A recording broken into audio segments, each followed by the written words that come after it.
Assalamualaikum warahmatullahi wabarakatuh. Halo teman-teman Sobat UT, sebelum memulai belajar di video ini, kalian bisa berdoa terlebih dahulu agar dimudahkan dalam memahami materi kali ini. Berdoa dipersilahkan. Setelah selesai, kalian bisa memulai menonton video, teks dan audio ini ya. Selamat belajar. Jangan lupa subscribe-nya karena gratis. 3, 2, 1. Modul 4. Manusia sebagai individu dan makhluk sosial. Dra. Hertati Suwandi M.Si. Pendahuluan. Dalam modul 4 ini, kita akan mempelajari tentang bagaimana manusia sebagai individu dan bagaimana pada saat yang sama manusia juga sebagai makhluk sosial.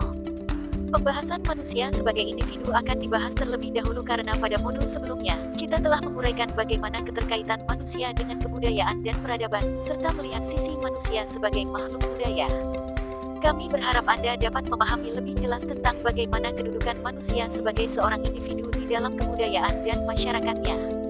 Untuk penjelasan lebih rinci, kita akan memulai penjelasan di kegiatan belajar pertama, yaitu tentang bagaimana manusia sebagai individu dan kemudian dilanjutkan pembahasan di kegiatan belajar kedua tentang bagaimana manusia sebagai makhluk sosial. Setelah mempelajari modul 4 ini, secara umum Anda diharapkan mampu menjelaskan kaidah-kaidah hidup baik sebagai individu maupun sebagai anggota masyarakat. Kemudian secara khusus Anda diharapkan mampu menjelaskan 1. Manusia sebagai individu. 2. Manusia sebagai makhluk sosial. 3. Peran dan fungsi manusia sebagai individu dan makhluk sosial. 4. Manusia sebagai bagian dari suatu masyarakat.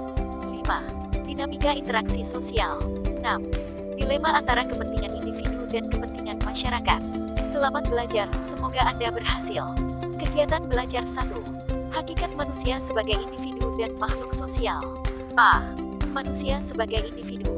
Anda tentu telah mengetahui dengan pasti bahwa manusia merupakan makhluk hidup yang dianggap paling sempurna dibandingkan makhluk hidup Tuhan lainnya yang ada di bumi ini. Manusia diakui memiliki akal budi yang mengarahkan perilakunya. Tetapi, beberapa ahli mengatakan, bila kita mempelajari manusia secara lebih detail, kita akan mengetahui adanya pola-pola kelakuan yang dimiliki individu manusia yang tidak dipengaruhi oleh akal pikirnya. Pola kelakuan manusia atau sering disebut sebagai patterns of behavior, menurut para ahli antropologi, sosiologi, dan psikologi berbeda dengan apa yang disebut sebagai pola tindakan atau pola tingkah laku patterns of action dari individu manusia. Bila para ahli ini berbicara tentang pola kelakuan patterns of behavior, maka yang menjadi intinya adalah tentang kelakuan dalam arti yang khusus, yaitu kelakuan organisme manusia yang ditentukan oleh naluri, dorongan-dorongan, refleks-refleks, atau berbagai kelakuan yang tidak dipengaruhi oleh akal dan jiwanya. Contohnya adalah kelakuan yang membabi buta. Anda tentu pernah mendengar atau membaca berita ada seseorang yang secara membabi buta melakukan sesuatu pengrusakan, bahkan mampu membunuh seseorang tanpa sadar di tengah kemarahannya. Penting bagi Anda memahami apa yang disebut dengan kepribadian. Seorang ahli sosiologi, Horton, 1982, melihat kepribadian sebagai keseluruhan sikap perasaan ekspresi, dan temperamen seseorang sikap perasaan ekspresi, dan temperamen itu akan terwujud dalam tindakan seseorang jika dihadapkan pada situasi tertentu. Setiap orang mempunyai kecenderungan perilaku yang baku, berpola, dan konsisten sehingga menjadi ciri khas pribadinya. Di sisi lain, Kuncharaningrat melihat kepribadian atau personality sebagai susunan akal dan jiwa yang menentukan perbedaan tingkah laku atau tindakan tiap-tiap individu manusia. Secara sederhana pengertian kepribadian dapat dilihat sebagai ciri-ciri watak seseorang individu yang konsisten yang memberikannya suatu identitas sebagai individu yang khusus dalam istilah sehari-hari. Memiliki kepribadian diartikan memiliki ciri watak yang diperlihatkan secara lahir konsisten dan konsekuen dalam tingkah lakunya. Memang istilah kepribadian dalam penggunaan bahasa sehari-hari seringkali salah kaprah. Contohnya, Amin adalah seorang anak yang mudah bersemangat, banyak teman, menarik, dan mudah bergaul. Orang seringkali menilai bahwa Amin adalah individu yang memiliki banyak kepribadian. Namun, sebenarnya Amin hanya memiliki kepribadian yang terbuka. Hal yang tadi disebutkan mudah bersemangat, banyak teman, menarik, dan mudah bergaul bukan menunjukkan si Amin mempunyai banyak kepribadian. Sebenarnya gambaran si Amin tadi lebih cenderung menunjukkan karakter tingkah laku dari tokoh si Amin tersebut. Jadi bukan banyak kepribadian. Sebenarnya, seseorang tidak mempunyai banyak kepribadian dibandingkan orang lainnya, tetapi memiliki kepribadian yang berbeda dari orang lainnya. Secara umum, kepribadian memiliki beberapa unsur yang mengisi akal dan alam jiwa manusia secara sadar dan nyata yang terkandung dalam otak manusia. Pertama, adalah pengetahuan yang didapat manusia, baik disadari maupun tidak. tidak. Kedua adalah perasaan. Dalam hal ini, alam sadar manusia juga mengandung berbagai macam perasaan yang biasa bersifat subjektif, yang muncul karena adanya unsur penilaian, dan kemudian akan menghasilkan suatu kehendak. Misalnya, seseorang mendengar pemberitaan iklan di radio tentang nikmatnya makan es krim di hari yang sangat panas. Oleh karena penjelasannya sedemikian realistik, maka muncul kesadaran atau suatu perasaan yang positif tentang rasa nikmat yang nyata, yang mendorong keluarnya air liur. Ketiga adalah dorongan naluri. Dalam kesadaran manusia, menurut para ahli psikologi, juga terkandung naluri. Naluri ini terkandung dalam organisme manusia, khususnya dalam gennya. Kemauan yang sudah merupakan naluri pada tiap makhluk manusia itu, disebut oleh para ahli psikologi sebagai dorongan, drive. Ada berbagai macam dorongan yang terkandung dalam naluri manusia, antara lain adalah dorongan 1. Untuk mempertahankan hidup. 2. Seks. 3. Untuk mencari makan. 4. Untuk berinteraksi sesama manusia. 5. Untuk meniru tingkah laku sesamanya. 6. Untuk berbakti. 7. Akan keindahan. Cobalah Anda bertanya pada diri Anda sendiri, apakah dorongan-dorongan itu ada pada diri Anda?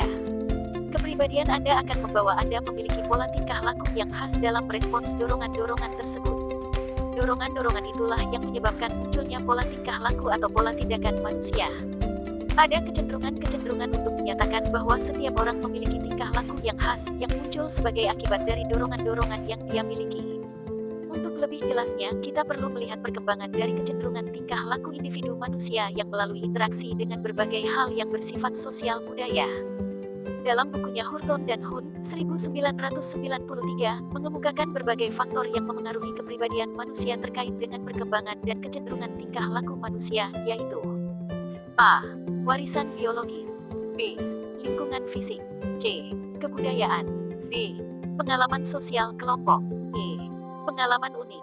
Pembahasan tentang manusia sebagai individu terfokus pada faktor warisan biologis, lingkungan fisik, dan kebudayaan. Sementara faktor pengalaman sosial dan pengalaman unik akan membentuk individu manusia sebagai makhluk sosial. Karena pembahasan kita pada kegiatan belajar satu ini lebih pada pemahaman tentang manusia sebagai individu, mari kita coba pahami bersama bagaimana manusia sebagai individu dibentuk dari ketiga faktor tersebut. 1. Warisan biologis dan kepribadian. Bila dilihat secara biologis, semua manusia yang normal dan sehat mempunyai persamaan biologis tertentu, yaitu mempunyai dua tangan, panca indera, kelenjar seks, dan otak yang rumit. Keseluruhan persamaan biologis ini membantu menjelaskan beberapa persamaan dalam kepribadian dan perilaku semua manusia. Setiap warisan yang bersifat biologis pada seseorang manusia dapat bersifat unik, yang berarti bahwa tidak ada seorang manusia pun yang mempunyai karakteristik fisik yang sama, bahkan sepasang anak kembar hanya memiliki ciri fisik yang hampir sama. Belum terlampau lama, banyak orang yang percaya bahwa kepribadian seseorang tidak lebih dari sekadar penampilan warisan biologi semata. Ciri kepribadian, seperti pemarah, ambisius, tekun, dan lainnya dianggap sebagai kecenderungan dari keturunan. Tetapi pada saat ini, pemahaman tersebut mulai ditinggalkan dan karakteristik kepribadian seseorang manusia diketahui dibentuk oleh pengalaman. Di samping itu, ada beberapa pakar menyatakan bahwa perbedaan individual dalam kemampuan, prestasi, dan perilaku hampir semuanya berhubungan dengan lingkungan sehingga perbedaan individu dalam warisan biologis tidak dianggap penting lagi. Jauh sebelum ini, konsep natur vs nurture, bawaan vs asuhan, menjadi pembicaraan. Hal ini antara lain dapat dilihat dari suatu penelitian pada 2.500 anak kembar siswa SMA. Pada penelitian ini disimpulkan bahwa hampir setengah variasi di antara orang-orang dalam spektrum psikologis yang luas adalah sebagai akibat dari perbedaan karakteristik genetis. Sementara itu, setengahnya lagi adalah sebagai akibat dari lingkungan. Kemudian, hasil penelitian lainnya yang dilakukan oleh Medico Genetical Institute terhadap anak kembar di Moskow. 1.000 anak kembar dipisahkan sejak mereka masih bayi dan dimasukkan ke dalam lingkungan yang terkendali selama 2 tahun. Salah satu hasil dari riset ini menyatakan bahwa pasangan anak kembar dapat memiliki perbedaan kecerdasan yang sangat berbeda, tetapi di sisi lainnya mereka tetap memiliki ciri-ciri fisik yang hampir sama. Dengan demikian, perbedaan individual dalam warisan biologis adalah nyata terlepas dari apakah kenyataan demikian menyebabkan seseorang manusia menjadi bahagia atau tidak. Karena untuk beberapa ciri warisan biologis tertentu, dianggap lebih penting dari yang lain. Terkait dengan hal ini, beberapa penelitian menunjukkan bahwa IQ anak angkat lebih mirip dengan IQ orang tua kandung daripada orang tua angkat sehingga perbedaan individual dalam IQ tampaknya lebih banyak ditentukan oleh keturunan daripada lingkungan. Tetapi, banyak perbedaan lain yang ditentukan oleh lingkungan dibandingkan keturunan. Misalnya anak gemuk memiliki kepribadian yang periang, atau manusia dengan bentuk rahang yang lebar mempunyai kepribadian yang kuat. Kesemua contoh di atas adalah bagian dari keyakinan umum yang telah diuji secara empiris sehingga tidak seutuhnya benar bila dikatakan bahwa kepribadian manusia secara individual merupakan hasil dari faktor warisan biologis. Walaupun menurut Barr, 1977 terkadang ditemukan beberapa kasus yang menunjukkan hubungan yang absah relevan.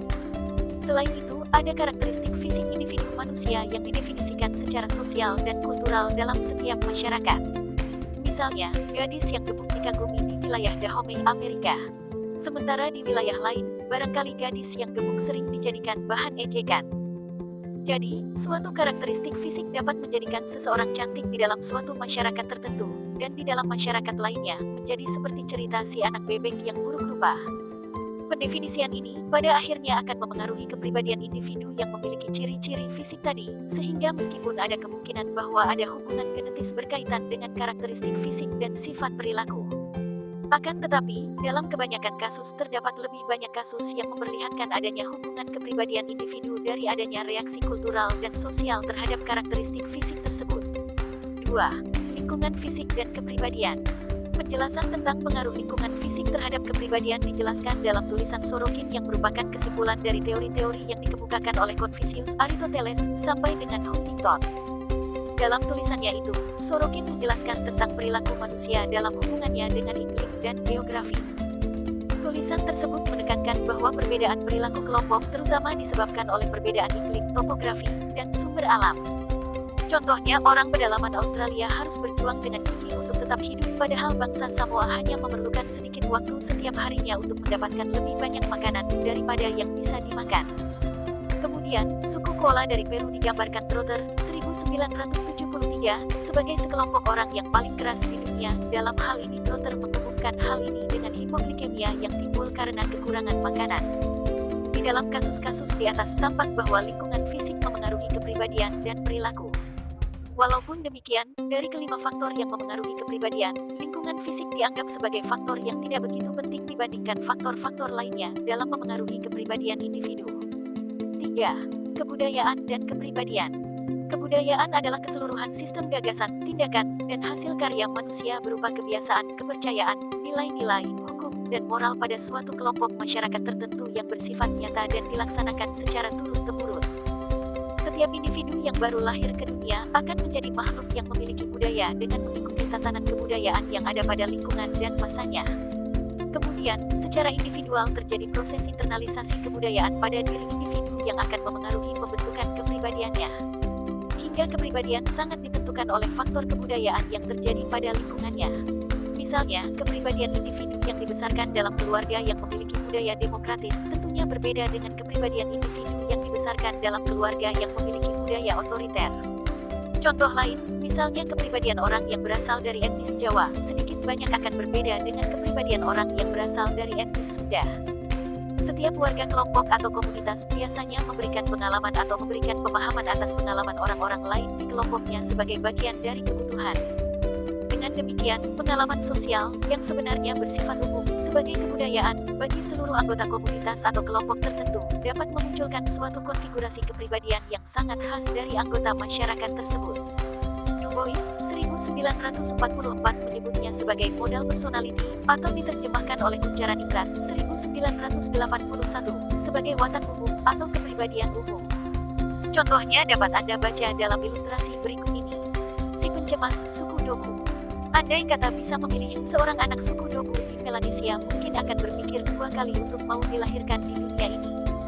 Ia lahir dalam keluarga di mana hanya paman yang mungkin menyayanginya, terhadap siapa ia akan menjadi ahli warisnya.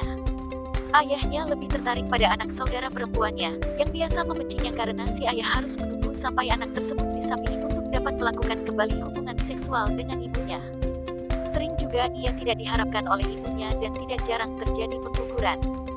Kekurangan kehangatan dan kasih sayang menunggu setiap bayi di Dogu. Anak-anak Dogu juga mengetahui bahwa mereka hidup dalam dunia yang diatur oleh ilmu sihir. Penyebab kejadian bukan dari alam, semua gejala yang ada dikendalikan ilmu sihir dan hal ini menyebabkan balas dendam dari keluarga. Mimpi buruk diinterpretasikan sebagai kejadian ilmu sihir, di di mana roh orang tidur dapat melepaskan diri dari roh jahat. Untuk suku Dobu, semua keberhasilan harus diamankan dengan mengorbankan orang lain. Ilmu sihir yang efektif merupakan kunci keberhasilan. Sebagaimana tergambar dalam ilustrasi di atas, kepribadian suku Dobu ini berbeda dari kelompok-kelompok lainnya. Satu masyarakat akan mengembangkan beberapa kepribadian dasar yang cocok dengan kebudayaan setempat. Dalam hal ini, orang Dobu tidak melatih anak-anak mereka untuk bersikap bermusuhan atau curiga. Akan tetapi, suasana pengkhianatan dan ketakutan yang terus-menerus membuahkan hasil kepribadian dari anak Dobu sebagaimana diuraikan dalam ilustrasi di atas. Sekarang simaklah dengan baik ilustrasi berikut ini. Suku Zuni yang kooperatif. Suku Zuni di Meksiko merupakan bangsa yang tenang dan hidup dalam lingkungan yang sehat secara emosional. Kelahiran seorang anak disambut dengan hangat dan diperlakukan dengan penuh kemesraan dan kasih sayang. Tanggung jawab mendidik anak adalah tanggung jawab seorang Zuni. Berkelahi dan tingkah laku agresif adalah sangat tidak disetujui oleh orang Zuni, dan orang Zuni dididik untuk mengendalikan nafsu mereka pada usia muda. Pertengkaran terbuka hampir tidak pernah kelihatan karena orang Zuni dididik untuk mengendalikan nafsu mereka sejak usia mereka masih dini. Orang Zuni menjunjung nilai hormat dan kerjasama. Lihat A. L. Crampton, 1977, Benedict, 1934. Dalam ilustrasi di atas diperlihatkan kepribadian orang Zuni yang sangat berbeda dengan kepribadian suku Dobu. Bila bangsa Dobu bersifat selalu curiga dan tidak dapat dipercaya, sebaliknya suku Zuni adalah suatu suku bangsa yang dapat dipercaya dan memiliki rasa percaya diri. Bila anak-anak suku Dobu selalu merasa cemas, sebaliknya anak-anak suku Zuni selalu merasa aman dan hidup tenteram. Apabila dibandingkan kepribadian dari kedua suku tersebut, maka tampak sangat berbeda. Dengan demikian, dapat kita pahami bahwa setiap masyarakat mengembangkan satu atau lebih jenis kepribadian dasar yang cocok dengan kebudayaannya. Jelaskan faktor-faktor apa saja yang mempengaruhi kepribadian manusia sebagai individu. Dalam perkembangan sebagai manusia, seorang bayi lahir ke dunia sebagai suatu organisme kecil yang memiliki banyak kebutuhan fisik. Tetapi, kemudian ia menjadi seorang manusia yang memiliki seperangkat sikap dan nilai kesukaan dan ketidaksukaan, dan banyak hal lainnya melalui suatu proses yang kita sebut sebagai proses sosialisasi. Proses ini adalah suatu proses belajar yang mengubah dari suatu makhluk menjadi seorang manusia yang memiliki kepribadian tertentu. Jadi sosialisasi adalah suatu proses manakala seseorang menghayati norma-norma kelompoknya yang berbeda dengan norma-norma kelompok-kelompok lainnya, di mana ia hidup sebagai diri yang unik. Keluarga adalah agen dari sosialisasi awal seorang anak yang mempersiapkan anak tersebut sebagai individu yang nantinya akan dapat menjadi anggota dari suatu masyarakat. Di awal kehidupan, tidak ditemukan apa yang disebut diri. Ada organisme fisik, tetapi tidak ada rasa pribadi. Kemudian, sang bayi mulai berkenalan dengan sekelilingnya, dengan sosok awal yang biasa selalu bersamanya, baik ketika ia lapar, ketika ia ingin tidur, ketika ia merasa tidak nyaman karena pakaiannya basah, dan banyak hal lainnya. Ia diajar untuk memanggil sosok awal tersebut dengan sebutan ibu, mama, mom. Kemudian, ia juga belajar untuk memanggil sosok-sosok lainnya yang sering ada di dekatnya, seperti papa, kakak, eyang, dan lainnya. Semakin lama perbendaharaan kata panggilan terhadap orang-orang di sekelilingnya ini menjadi semakin banyak. Sementara itu, ia pun belajar untuk mengidentifikasi dirinya sendiri dengan sebutan tertentu. Selain ia belajar mengidentifikasi serta memanggil individu-individu di sekelilingnya dengan sebutan yang berbeda-beda. Ini terjadi seiring dengan perkembangan usia anak. Sekitar usia 18 bulan 2 tahun, seorang anak mulai menyebut dirinya dengan kata panggilan saya. Hal ini merupakan pertanda yang jelas dari adanya kesadaran diri. Seorang anak telah semakin sadar sebagai manusia yang berbeda dari individu lain yang ada di sekelilingnya. Lihat Kuli 1908, Kagan 1981. 4. 8 tahap kehidupan.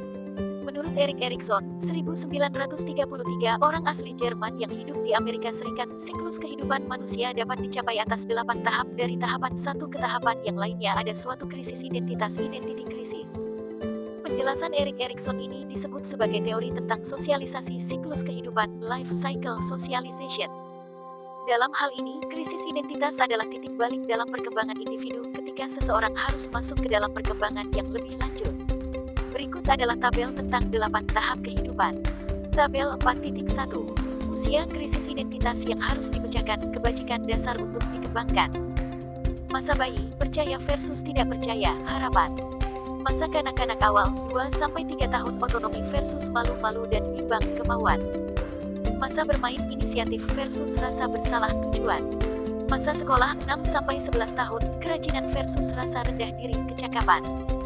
Remaja 12-18 tahun, identitas versus kekacauan peran kesetiaan. Dewasa 19-35 tahun, keakraban versus isolasi kasih sayang. Setengah umur 36-50, generativitas versus stagnasi perawatan. Masa tua 51 tahun lebih, integritas versus keputusasaan kebijakan. Sumber Erik Erikson 1968.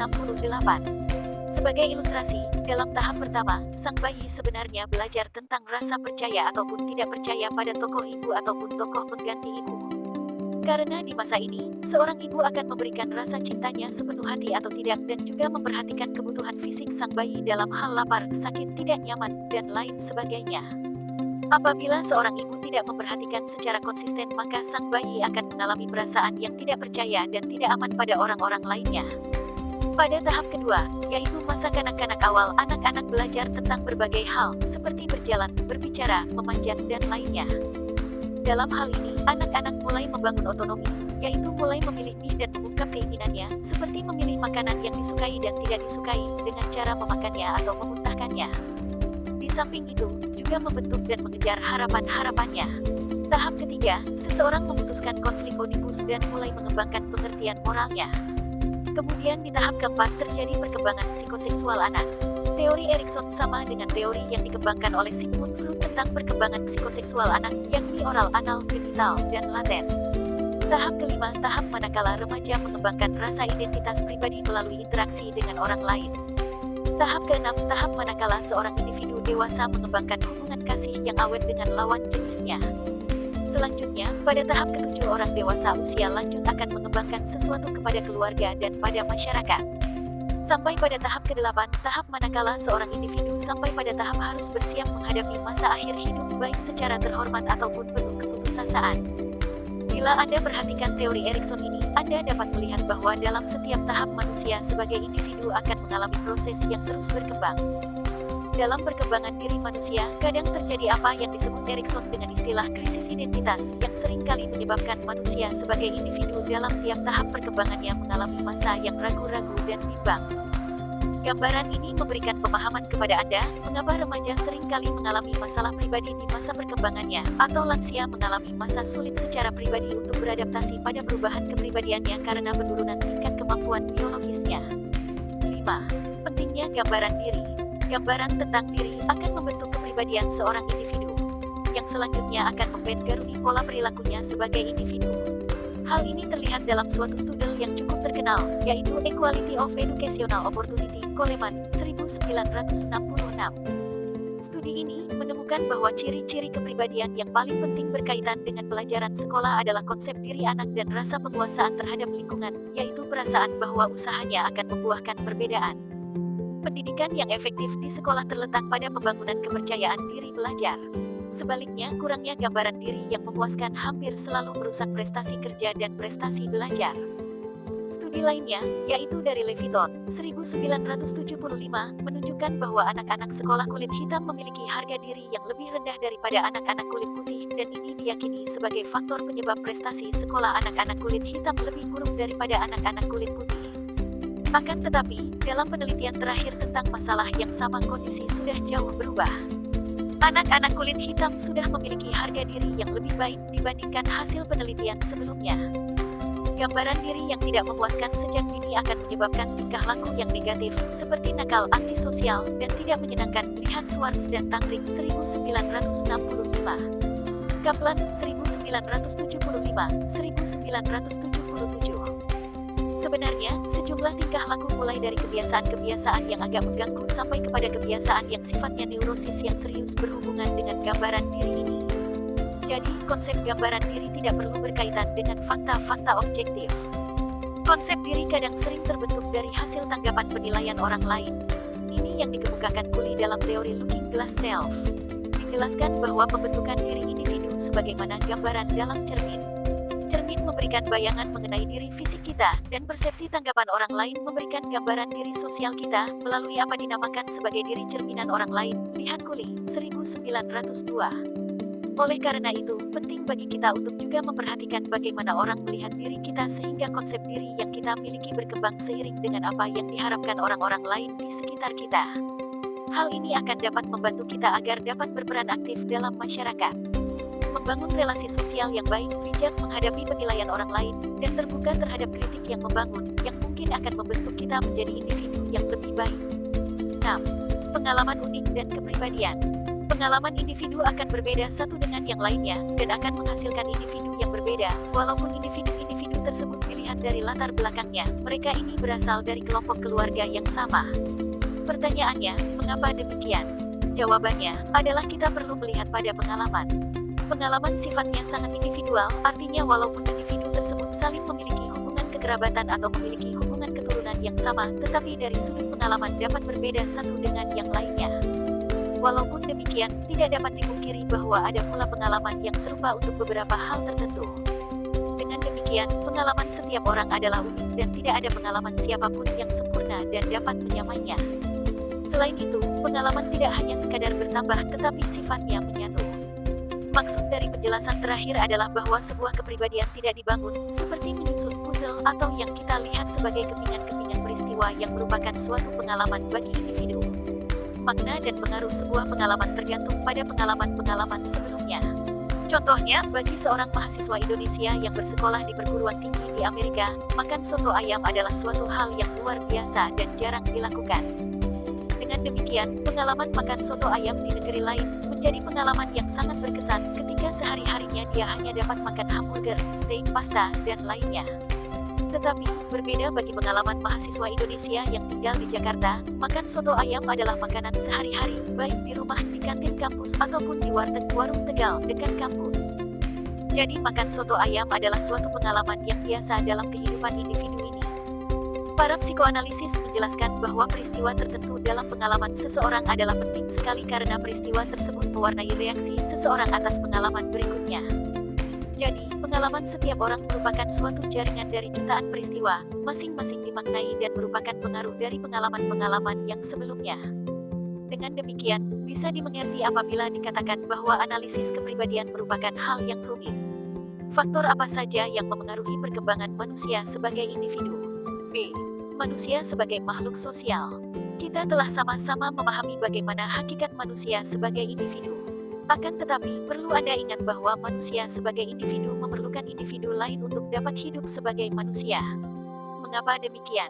Tentu ini ada kaitannya dengan apa yang kita sebut sebagai proses belajar sebagai manusia. Seperti halnya kucing yang akan berkembang dengan ciri-ciri kehidupan kucing, bila hidup dan berinteraksi dengan sesama kucing.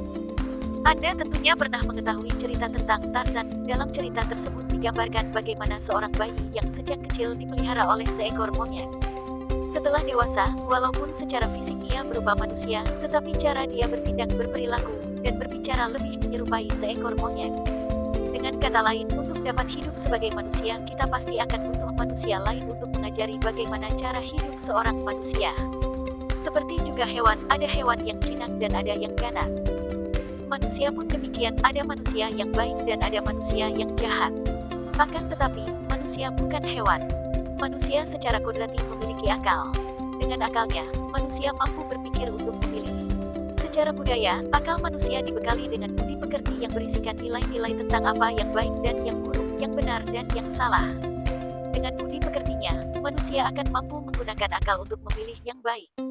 Karena bila kita belajar dari manusia yang baik, maka kita akan menjadi manusia baik.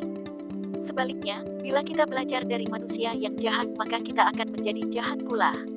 Apakah memang selalu demikian? Silakan Anda mencari jawabannya setelah Anda mempelajari kegiatan belajar 2 ini. Terlepas dari menjadi baik atau tidak baik, manusia sebagai individu akan selalu membutuhkan individu lain untuk dapat hidup sebagai manusia. Karena kebutuhannya itu, maka manusia pada hakikat adalah merupakan makhluk sosial. Mengapa makhluk sosial? Sebelum kita mulai dengan pembahasan tentang manusia sebagai makhluk sosial, ada baiknya jika mengetahui pengertian dari istilah sosial terlebih dahulu. Kata sosial berasal dari kata sosius yang artinya berkumpul. Kata sosial dapat diartikan dalam beberapa pengertian, antara lain merujuk pada 1. Sikap yang menunjukkan kebutuhan untuk masuk dalam bagian orang-orang lain. 2. Karakteristik umum dari orang-orang, sekelompok orang. 3. 3. Hubungan antar orang-orang, social relation. 4. Interaksi-interaksi antar orang. 5. Keanggotaan dari suatu kelompok orang atau suatu komunitas orang. 6. Karakteristik manusia untuk saling bekerja sama. 7. Saling ketergantungan. Dengan kata lain, kata sosial menunjuk pada society, masyarakat, sebagai suatu sistem dari kehidupan bersama. Sebagai suatu sistem dari kehidupan bersama, maka manusia pada hakikat tidak dapat hidup sendiri. Manusia memiliki kebutuhan untuk hidup secara berkelompok bersama dalam suatu ikatan nilai-nilai bersama. Nilai-nilai inilah yang dipegang dan disosialisasikan kepada generasi manusia berikutnya yang menjadi anggota dari kelompok mereka kelak. Pada kegiatan belajar 1, sekilas telah disinggung tentang teori looking glass self yang dikemukakan Cooley dalam pembentukan konsep diri seorang individu. Dalam kehidupannya, manusia terus berusaha mengembangkan self-nya untuk tetap dapat diterima oleh kelompok di mana ia tinggal. Perkembangan diri, self manusia oleh Charles H. Cooley dijelaskan dalam teorinya yang dinamakan looking glass self. Dalam hal ini Cooley melihat bahwa konsep diri seseorang berkembang melalui interaksinya dengan orang lain. Ia menganalogikan proses pembentukan diri seseorang dengan perilaku orang yang sedang bercermin. Pada seseorang yang sedang bercermin, cermin akan memantulkan apa yang terdapat di depannya. Dengan demikian, diri seseorang pun memantulkan apa yang dirasakan sebagai tanggapan dari orang lain terhadapnya. Proses pembentukan diri ini, menurut Cooley terbentuk melalui 3 tahap, yaitu 1. Seseorang mempunyai persepsi mengenai pandangan orang lain terhadapnya. 2. Seseorang mempunyai persepsi mengenai penilaian orang lain terhadap penampilannya. 3. Seseorang memiliki perasaan terhadap apa yang dirasakan sebagai penilaian orang lain terhadapnya. Berikut adalah contoh yang dapat membantu Anda memahami pendapat Cooley tersebut di atas. Bila seseorang yang memiliki perawakan gemuk dan pendek merasa orang menganggapnya tidak menarik, maka ia merasa bahwa ia tidak akan mendapat perhatian dari orang lain. Karena persepsi mengenai dirinya seperti itu, maka ia cenderung untuk menutup diri dan tidak memiliki kepercayaan diri. Ia akan memiliki perasaan rendah diri bila berhadapan dengan orang lain, apalagi dengan lawan jenis, terlepas dari apakah pada kenyataannya orang memang menganggap ia tidak menarik atau justru menganggapnya menarik. Dengan kata lain, proses perkembangan diri kita sebagai manusia sangat tergantung pada orang lain di sekitar kita. Untuk itulah, manusia pada hakikat memiliki naluri untuk selalu hidup dengan orang lain, gregariousness. Itulah mengapa dalam kehidupan sosial kita harus memiliki keterampilan sosial yang baik. Misalnya, mau terbuka dengan kritik orang lain, mau mendengarkan pendapat orang lain, bersikap toleran, dan bekerja sama. Kehidupan sosial yang baik akan membantu kita menjadi makhluk sosial yang baik. Orang-orang yang memiliki konsep diri yang buruk kecenderungannya tidak akan diterima oleh orang lain untuk menjadi bagian dari kelompok. Merasa terasing dan terkucil dari pergaulan sosial tentulah bukan suatu yang menyenangkan bagi kita. Walaupun kadangkala, seseorang berusaha mengambil jarak dan memproses dirinya untuk membentuk perilaku yang selaras dengan keadaan dan kebiasaan yang banyak dianut oleh sebagian besar orang-orang lain di sekitarnya. Ia akan melakukan suatu proses berpikir untuk menanggapi penilaian orang lain terhadapnya. Manusia sebagai individu selalu berada di tengah-tengah kelompok yang berperan dalam mematangkan konsep dirinya untuk menjadi seorang individu yang berkepribadian. Itulah mengapa setiap manusia dapat dikatakan juga sebagai monodualis, yaitu sebagai makhluk individu dan makhluk sosial. Dalam kaitannya dengan hal ini, menyebabkan mengapa orang tua kita ingin kita berteman dengan orang-orang yang memiliki kepribadian yang baik. Karena masyarakat percaya bahwa orang-orang yang baik akan memberikan dampak yang baik pada perkembangan diri kita. Sebaliknya, orang-orang yang tidak baik akan memberikan pengaruh yang tidak baik pada perkembangan diri kita. Ini adalah fakta sosial. Apa itu fakta sosial? Fakta sosial, menurut Emile Durkheim, adalah cara bertindak, berpikir, dan berperasaan yang berada di luar individu dan mempunyai kekuatan memaksa serta mengendalikannya. Apa yang dipikirkan, apa yang rasakan, dan apa yang dilakukan oleh individu sesungguhnya bukanlah karena semata-mata keinginannya sebagai individu, akan tetapi lebih dikarenakan adanya paksaan dan pengaruh dari luar dirinya. Oleh karena itu, sebagai makhluk sosial, manusia selalu dihadapkan pada keharusan, paksaan yang tadi diistilahkan sebagai bagian dari fakta sosial untuk melakukan suatu tindakan sosial. Lalu apa yang dimaksud dengan tindakan sosial? Konsep ini tentunya sudah sering kali Anda dengar, bahkan mungkin sudah sering kali Anda ucapkan. Tapi apakah Anda tahu pasti apa tahu pengertiannya? Tidak semua tindakan yang dilakukan manusia dapat disebut sebagai tindakan sosial. Mengapa? Karena suatu tindakan hanya dapat disebut sebagai tindakan sosial apabila tindakan tersebut dilakukan dengan mempertimbangkan perilaku orang lain dan berorientasi pada perilaku orang lain. Misalnya, bersiul untuk mendapat perhatian orang lain, berdandan untuk tampil di depan umum, makan karena disuruh orang tua, dan lain-lain. Sementara itu, yang bukan tindakan sosial, misalnya bersiul untuk menghibur diri sendiri, makan karena lapar, dan lain-lain. Coba Anda pahami kembali pengertian tentang tindakan sosial. Bila kita lihat dengan teliti, ternyata dalam tindakan sosial kita melakukan transfer simbol kepada orang lain. Dengan demikian, dapat juga dikatakan bahwa pada saat yang sama kita melakukan apa yang selanjutnya disebut sebagai interaksi sosial.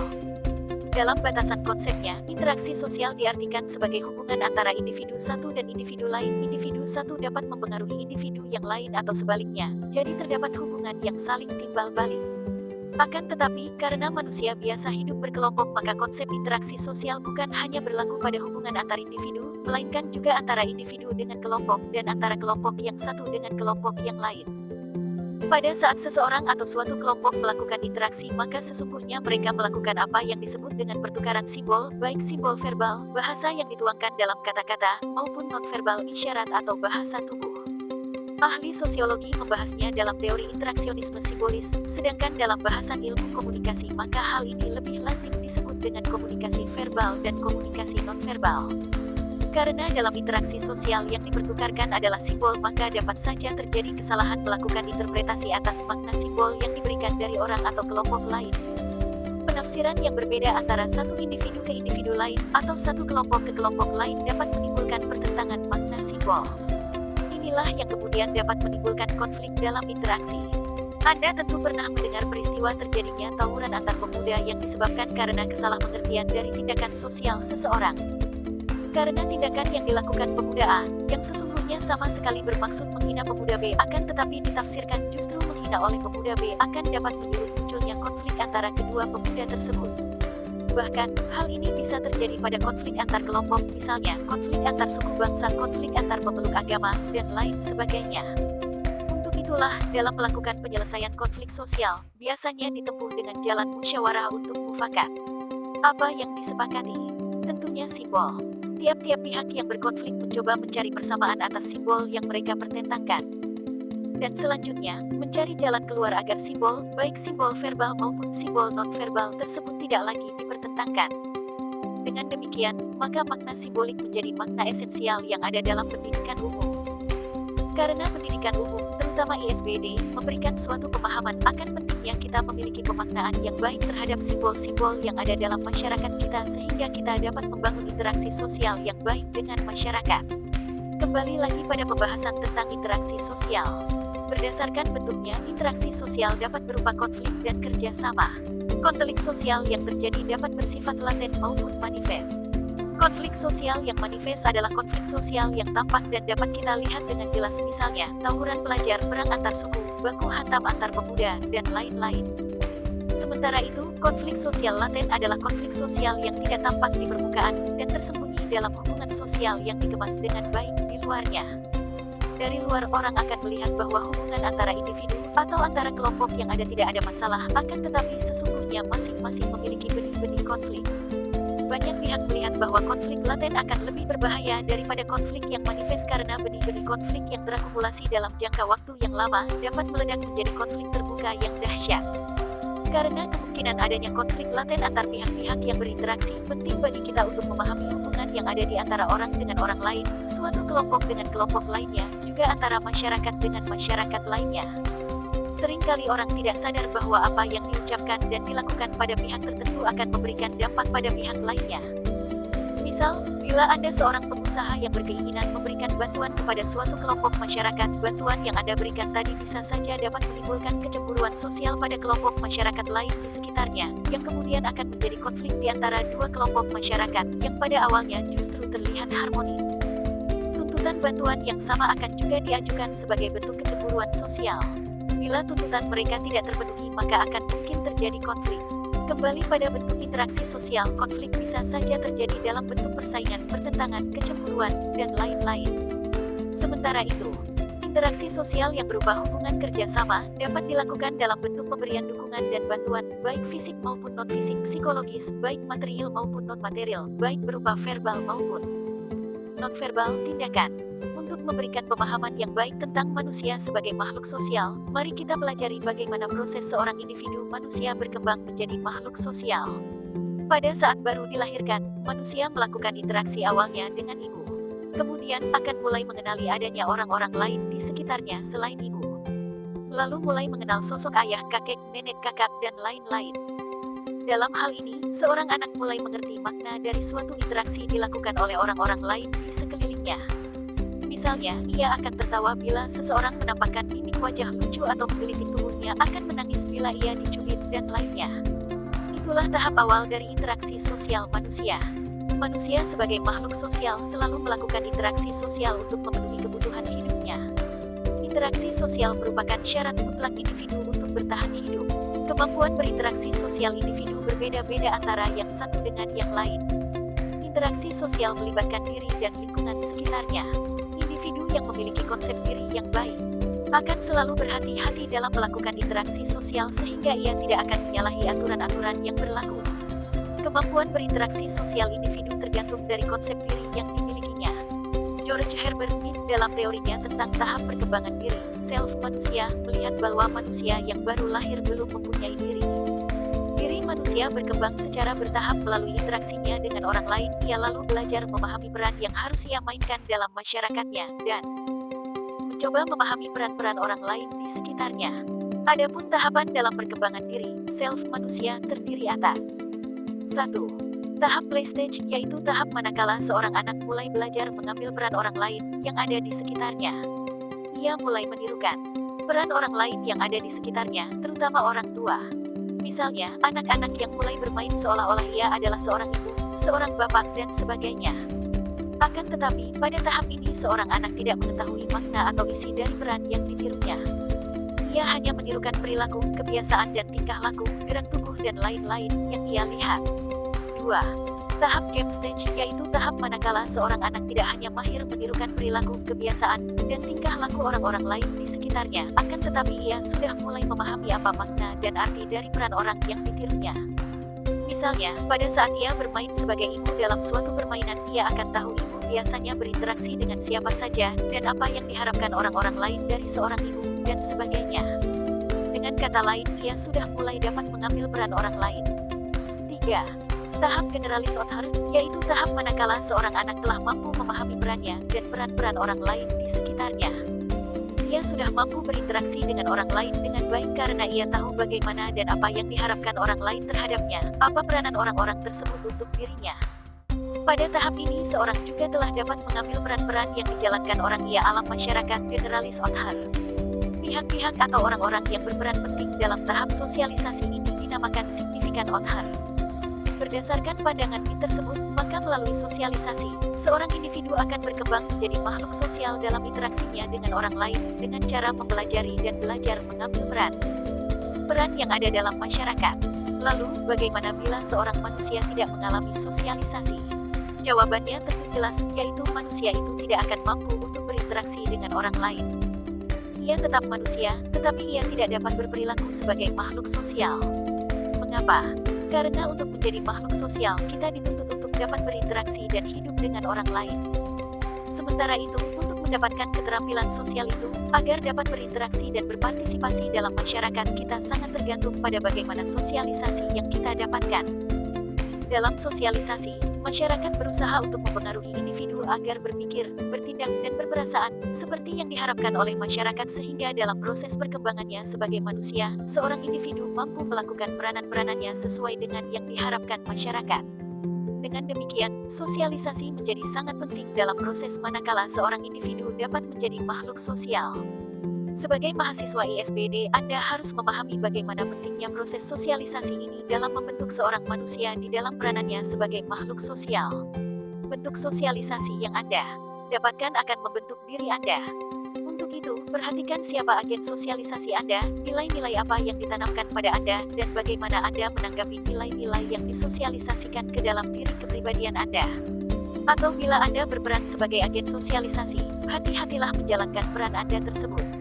Karena apa dan bagaimana sosialisasi itu Anda lakukan akan berpengaruh cukup besar pada diri seseorang atau sekelompok orang di masa yang akan datang. Setiap individu berkembang melalui tahap-tahap perkembangan diri. Menurut Anda, pada saat perkembangan yang mana kesadaran sebagai makhluk sosial itu muncul? C. Fungsi dan peran manusia sebagai individu dan makhluk sosial. Manusia sebagai makhluk individu memiliki unsur jasmani dan rohani, unsur fisik dan psikis, unsur raga dan jiwa. Seseorang dikatakan sebagai manusia individu, manakala unsur-unsur tersebut menyatu dalam dirinya. Jika unsur tersebut sudah tidak menyatu lagi, maka seseorang tidak disebut sebagai individu. Dalam diri individu ada unsur jasmani dan rohaninya, atau ada unsur fisik dan psikisnya, atau ada unsur raga dan jiwanya. Manusia diberi potensi dan kemampuan akal pikiran dan perasaan, sehingga sanggup berdiri sendiri dan bertanggung jawab pada dirinya sendiri. Disadari atau tidak, manusia akan senantiasa menggunakan kemampuan pribadinya untuk memenuhi hakikat individunya. Sebagai individu, manusia memiliki peran yang harus ia jalankan. Peran seringkali dikaitkan dengan tindakan-tindakan yang harus dilakukan. Sebagai individu, manusia memiliki peran untuk memenuhi kebutuhannya sebagai individu, terutama dalam hal pemenuhan kebutuhan jasmani dan kebutuhan rohaninya. Jasmani adalah tubuh atau jasad yang terlihat ini. Sedangkan rohani adalah unsur yang tidak terlihat, seperti akal, hati nurani, dan nafsu. Manusia sebagai individu, memiliki peran untuk memenuhi segala kebutuhan dirinya sendiri antara lain. 1. Peran manusia dalam pemenuhan kebutuhan jasmani dirinya sendiri, yaitu A. Peran terhadap kebersihan dan kesehatan badan. Manusia harus dapat berperilaku bersih dan sehat untuk dirinya sendiri. Kebersihan dan kesehatan badan tiap individu menjadi kewajiban individu yang bersangkutan. Peran kewajiban ini disosialisasikan sejak kecil oleh orang tua. Saat menjadi besar dan dewasa, peran kewajiban ini sepenuhnya berada di tangan individu itu sendiri. Misalnya, membiasakan mandi minimal 2 kali sehari, menjaga kebersihan seluruh anggota badan, tidak memaksakan diri bekerja pada saat lelah dan sakit, membuat tubuh memiliki cukup istirahat, tidak merusak diri dengan penggunaan obat-obat terlarang, dan lain sebagainya. B. Peran terhadap terpenuhinya akan kebutuhan sandang, pangan, dan papan. Terpenuhinya kebutuhan sandang, pangan, dan papan adalah kebutuhan dasar manusia. Manusia harus makan dan minum untuk tetap hidup. Manusia harus juga berperan aktif dalam melindungi tubuh dan dirinya dari segala hal di luar dirinya yang mengancam keselamatan dan kesehatan. Oleh karena itu, manusia butuh pakaian dan tempat tinggal. 2. Peran manusia dalam pemenuhan kebutuhan rohani dirinya sendiri. A. Peran terhadap pemenuhan kebutuhan akal dan pikiran. Manusia memiliki akal untuk berpikir. Akal harus diberi pengetahuan dan ilmu pengetahuan. Pikiran manusia harus diisi dengan nilai-nilai dan norma-norma yang baik. Manusia harus berperan memenuhi kebutuhan akal dan pikirannya sendiri. Setelah tumbuh besar, seorang manusia dituntut untuk mampu mencari tahu, belajar, mendalami agama, mempelajari seni, dan nilai-nilai kebaikan sehingga akal pikirannya tidak hanya pintar dan cerdas tetapi juga mampu berpikir bijaksana, arif, adil, dan dapat berpikir mana yang benar dan mana yang salah. B. Peran terhadap hati nurani. Hati nurani adalah norma perbuatan terkait dengan rasa kebersalahan dan merupakan inti dari hati kita. Hati nurani dapat bertindak sebagai pemandu dalam pengambilan keputusan dari segi moral. Saat ini tuntutan kehidupan menjadi semakin tinggi dan kompleks. Hati nurani adalah kemampuan untuk mawas diri dan menilai diri sendiri secara utuh dalam situasi bebas dalam arti tanpa disuruh dan diawasi oleh siapapun. Sebab istilah hati nurani menunjuk pada cahaya yang menerangi sanubari seseorang untuk memberikan keinsyafan terhadap kondisi diri sendiri secara utuh.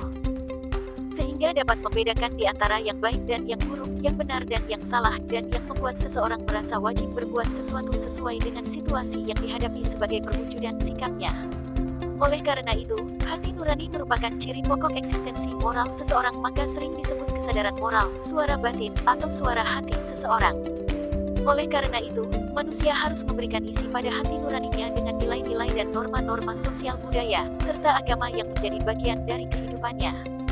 Hati nurani bagi seorang individu adalah penting. Individu tanpa hati nurani seakan bukanlah manusia, sehingga sebagai manusia penting juga untuk mengembangkan kemampuan dan menggunakan hati nurani dalam kehidupannya. C. Peran terhadap pengendalian nafsu. Pada awalnya manusia hanyalah sebuah kumpulan nafsu-nafsu. Manusia adalah sosok yang terus berhasrat.